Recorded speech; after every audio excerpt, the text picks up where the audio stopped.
Should you do a voice when you play D&D, even if nobody else is doing one? Well, you don't have to be a voice actor to be able to do a voice. You can just make it deeper. Or you can make it higher.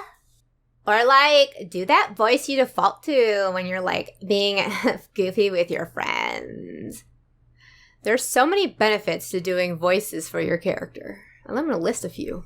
Number 1, you become more creative. Something automatically happens in our brains when we do a different voice or an accent. This is called code switching. Multiple areas of the brain are activated when we do this. Intentional accent imitation also involves exaggeration. Exaggeration can lead to word choices that align with the perceived characteristics of that accent. Bollocks! Your brain does all of this automatically. Number 2. You actually make decisions that are more aligned with the character you are portraying. This is called psychological embodiment. This process involves mentally becoming the character. Your brain begins adopting traits, emotions, and decision-making processes beyond just the vocal characteristics. Like, I'm gonna murder that guy. Number 3. You'll care more about your character. From an emotional standpoint, you become more engaged with the character's experiences and dilemmas. It can activate empathy and emotional processing, which can lead to a more immersive experience. After creating a voice, you invariably become more attached to the character you created the voice for. So if they get into a dangerous situation, you'll experience drama, urgency, and even fear that they might die. Cat track break. Meow, meow, meow, meow, meow, meow, meow, meow, meow, meow. Number 4. You help your game master know when your character is speaking. If you don't use a voice, you either need to say, I walk up to the hag and say, you're a dirty bitch. Or your GM might have to ask, did you really just say that to the hag?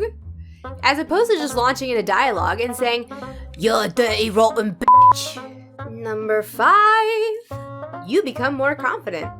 If you are nervous about using a voice with a group, and you push yourself to use a voice of any kind, you'll not only overcome a personal limitation in yourself, you'll also discover that the other players will become more engaged, laugh more, and might even begin using voices of their own.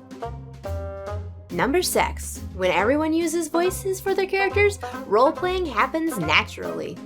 There have been many games I've played in where the DM steps away for just a moment, and he'll come back to find us still role-playing, having a conversation, or trying to solve a problem. This is the ultimate in immersion. Number 7. It makes the game less about tactics and combat and more about creating a story together with your friends.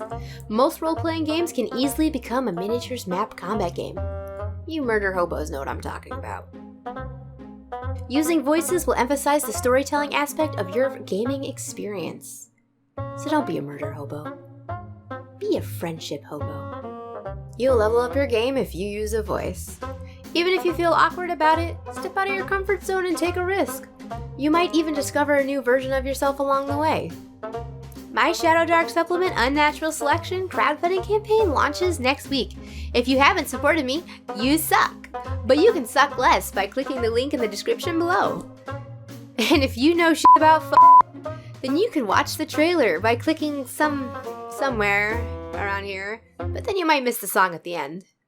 Thank you for watching, and I'll see you in the next video. Do a voice, you'll suck less. Do a voice, like and subscribe. Buy my book, Subliminal Messaging. Yeah, buy my book. Do a voice, be a friendship hobo. Don't be a murder hobo. Enhance your D&D. OSR, Shadowdark, DCC.